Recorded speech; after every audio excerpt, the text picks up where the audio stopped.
Hello, seekers of the strange, the curious, and the downright absurd. Welcome back to the Conscious Conscience. Before we dive in to today's tale of chaos, bird brains, and military missteps, let's have a quick chat about keeping this ship afloat.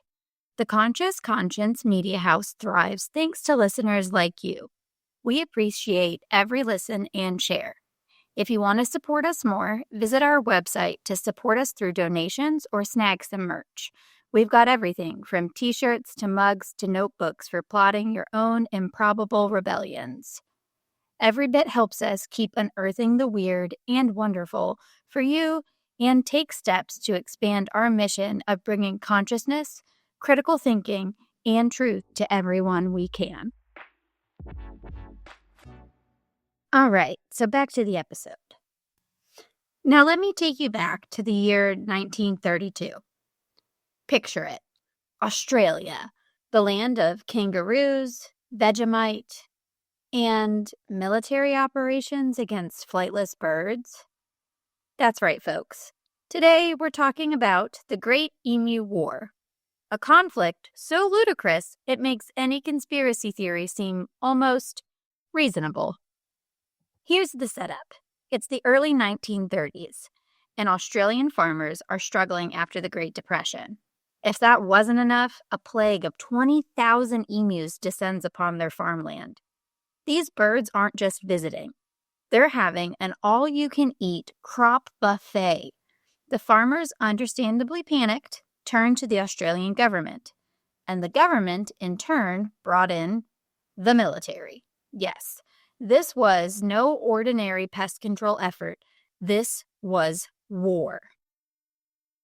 Enter Major Meredith and his men, armed with 2 Lewis machine guns and 10,000 rounds of ammunition.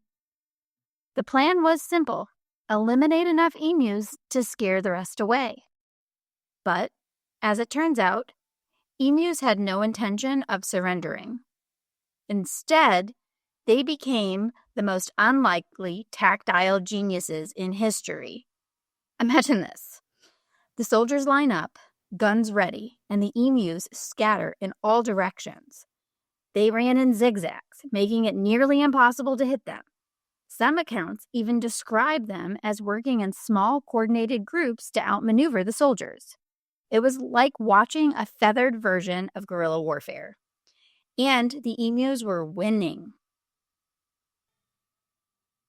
Over the course of the first few days, the soldiers managed to kill maybe 50? Yes, 50 out of 20,000. And that was with machine guns. At one point, they tried mounting the guns on trucks, but the emus proved faster and more agile than their vehicles. Imagine the embarrassment of being outrun and outwitted by a bird that can't even fly. But here's the kicker. The emus weren't just damaging crops, they were damaging egos. Soldiers reportedly joked that the birds were bulletproof, with feathers thick enough to deflect gunfire. Farmers, meanwhile, were growing increasingly frustrated. And the government, well, they weren't exactly thrilled about the mounting costs of this feathery fiasco. Ultimately, after several weeks of what can only be described as military humiliation, the campaign was abandoned. Meredith and his men retreated, declaring the emus victorious. The human toll? Plenty of bruised pride, and a treasury left lighter from the cost of this failed operation.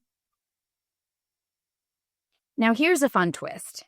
This wasn't the only time humans tried to take on the emus.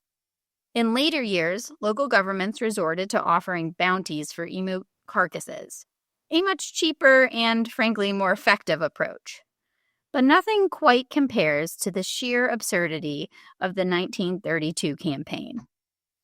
It remains the one and only time a military declared war on a bird and came out the clear loser. So what have we learned?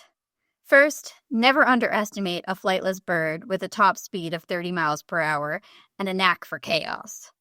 Second, maybe consider simpler solutions like fences or scarecrows before you call in the army. And third, if you're ever feeling defeated in life, just remember, at least you didn't lose a war to an emu. And that, my friends, wraps up today's journey into one of history's most ridiculous chapters. But don't rush just yet. Our next episode dives into something a bit more modern. 5G and mind control. Are the signals really scrambling our brains, or is it just another urban myth? We'll sort fact from fiction, so stay tuned to find out. As always, stay curious, stay conscious, and stay cautious of birds.